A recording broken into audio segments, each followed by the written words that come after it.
Masi Genevieve Dreams na mayamda kudol tamjagadriba film asigi maming na The Fall.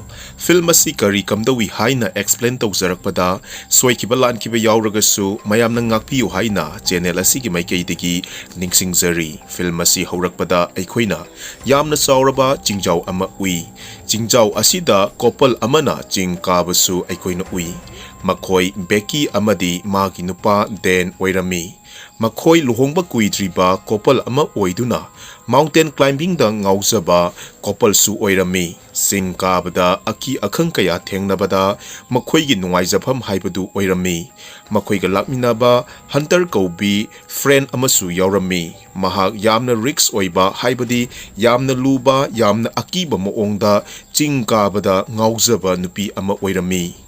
Makhoi risk oiba maongda chingkariba makhoi gi nungaijafam haibadu oirami. Den na karagliba mafamduda uchek makol ama leirambadudha mahakki makhutna paisalami. Maduda uchek tuna khanghaudana paithorakpada mahak khangduna makhut nanthokduna malangda yalami. Becky ga hunter gana Den bu kannaba yam kanna hotnarami adubu kanba ngamdana leimaida taduna Den sikhi. Masigi matungda chahi amagi matungi wari oina film asina aikhoida uhalli. Becky Den bu ningsingduna thawai yamna wana leiba toklamde.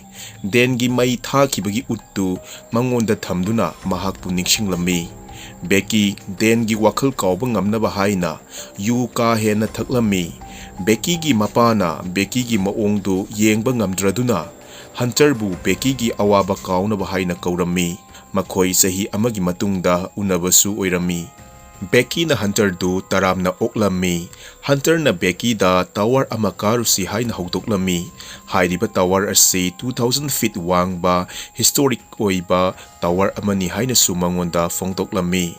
Deserta yamna maming chatpa tower amasuni haina mangonda taksilami. Hunter na Becky da chatpa yanaba themdun hai. Hairiba tower asigi matondagi Den gi uttu chaitharabadi Den gi thawaina su pen gani haina.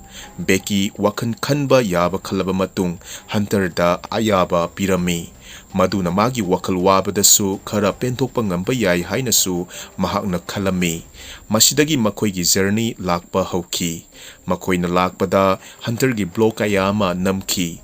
Makhoina yamna negligence oiba moongda gari thauduna lakpaduda truck amana thomge tawrami adubu matam chana makhoina car du khamhaubadagi makhoi khudong thibadi taramde. Masidagi makhoi makha tana journey laktuna makhoi gi panthung yaurami. Makhoina yaubada asiba hameng ama uchek singna chaduna leirambadu makhoina urami. Makhoina uchek singdu tanthokduna hameng dugi picture du Instagram da thagalaba matung hunter na blog namlami. Becky na tower gi awangbadu ubada yamna kirami. Madu ubada hunter na kidanaba thogut wahi kayamasu hairami.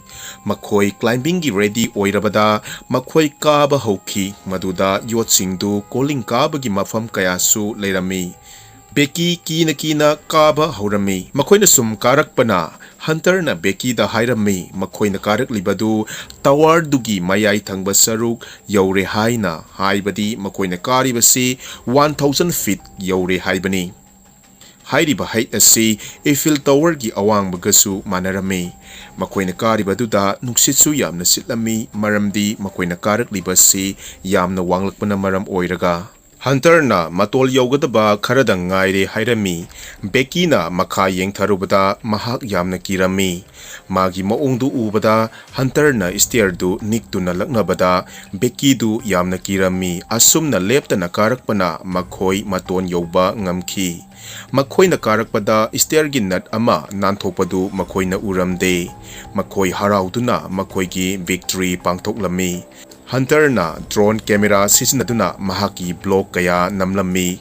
Becky su adumna tawbaduda awaba wakhal kaurami.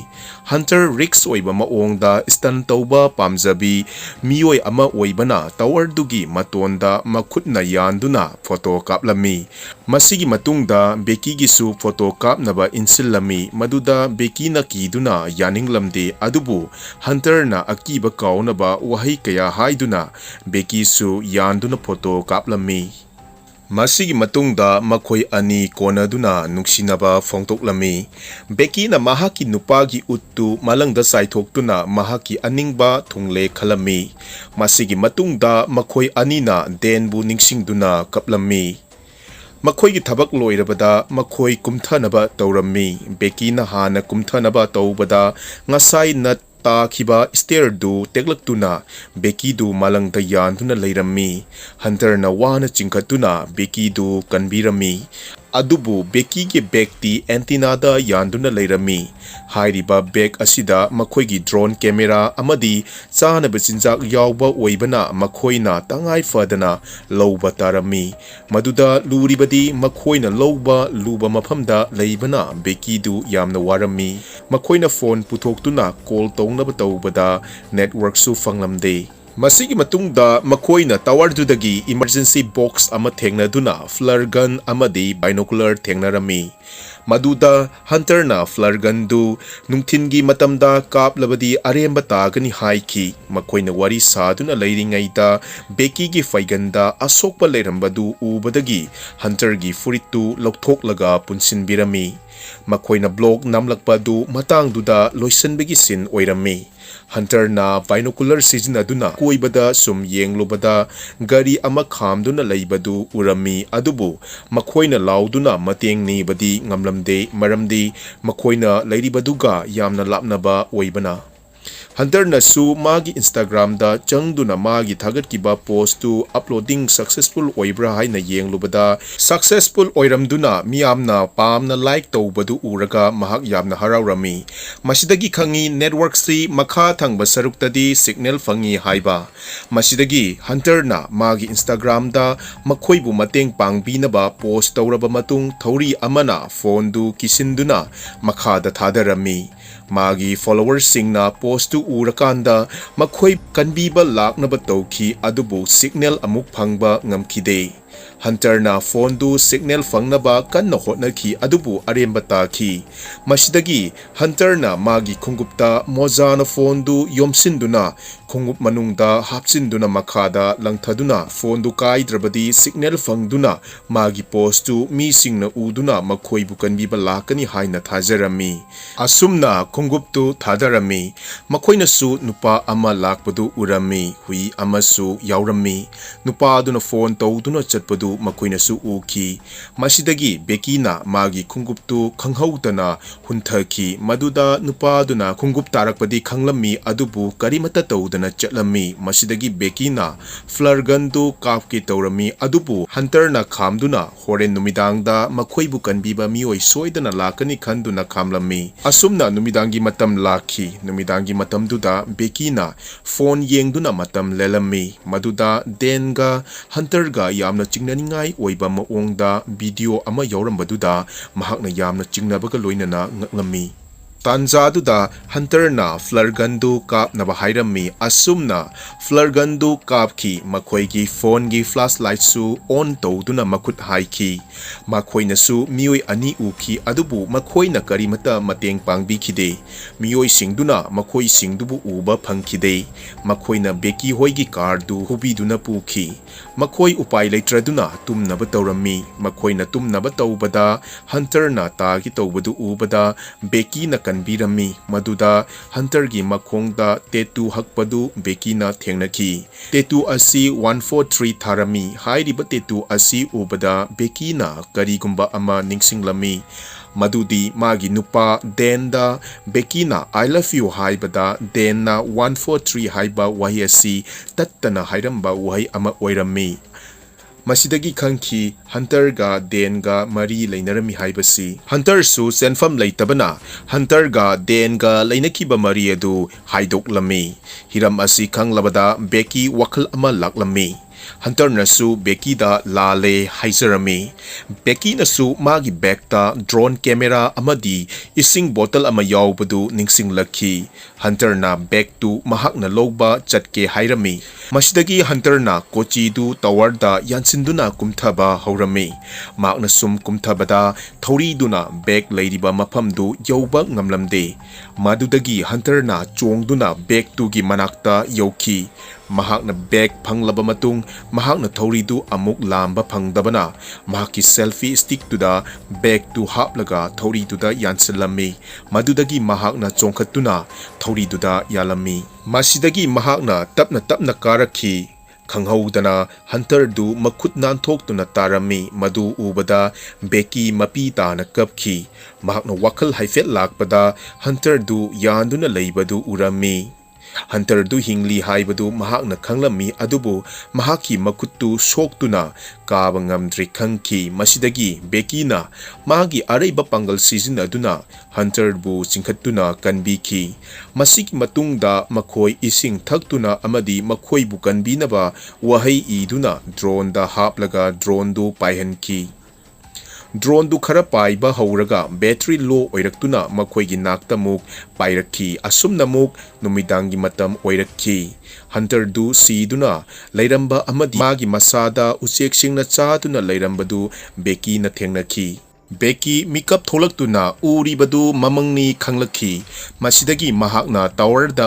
light nganbadu urakhi maduda beki na wakhal ama laktuna ngaliba light tudagi drone gi charge tawduna makhoi gi thawai kanba ngamba yai haibasi thajarami masidagi nongan ba ngaiduna beki na leikhi nongalabada mahakna tower gi red light ki manaktam na kaduna drone gi charge tawki drone du full charge oidri fau mahakna yamna wana yanduna leikhi adumna drone du charge full oiduna kumtharaki masidagi makhoina drone da makhoi bu kanbinaba warol iba che ama haptuna drone du pahelami makhoina drone du makhoina leiramba hotel du tamna pahelami laibak thibadi hotel yoramdaida truck amada thomjinduna makhoigi asa aremba tarami makhoi mioi ama laktuna makhoi bu kanbiba natanadi makhoi upai amatta leiramde matamna asum hokhibana beki gi condition yamna soksilami nongma chonthana hingba ngamloidabagi maongda leirami masidagi bekina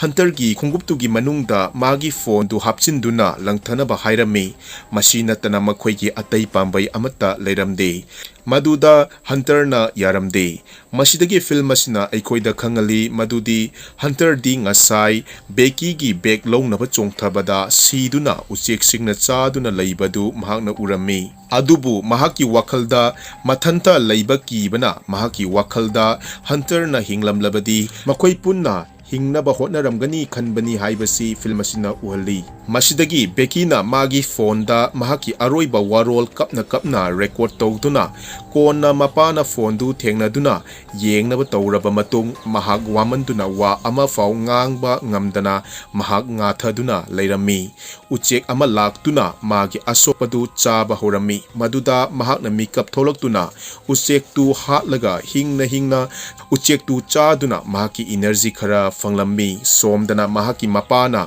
beki gi damak warami mahakna karamna masanupibu phangadagi haina khalami somdasu bekina yamna wana hunterna sidna tariba maphamduda kumtharaki aduga mahaki khungupta phone du haplaba matung hunter gi thabakta khunguptu punsinduna laimaida thadarabadi phone du kairoi haibasi khanglami masidagi bekina thorang loiraba matung hunter da ngakpiu haiduna mahaki phone da mahagi mapada message tharaba matungda hunter gi asiba haksang adu thadaraki makhada taduna phone duna signal fanglaba matungda mapana message paraba matung mahakpu kanbinaba thadarakpa oirami mahakna thadakraba matung pung kharagi matungda police laktuna rescue taunaba hotnarami beki gi mapana hunter gi asiba haksang du ubada beki su siramlani khalami adubu bekina dead haina kaurakpadu tabada beki gi mapadu yamna harauduna mabani nuksina konaki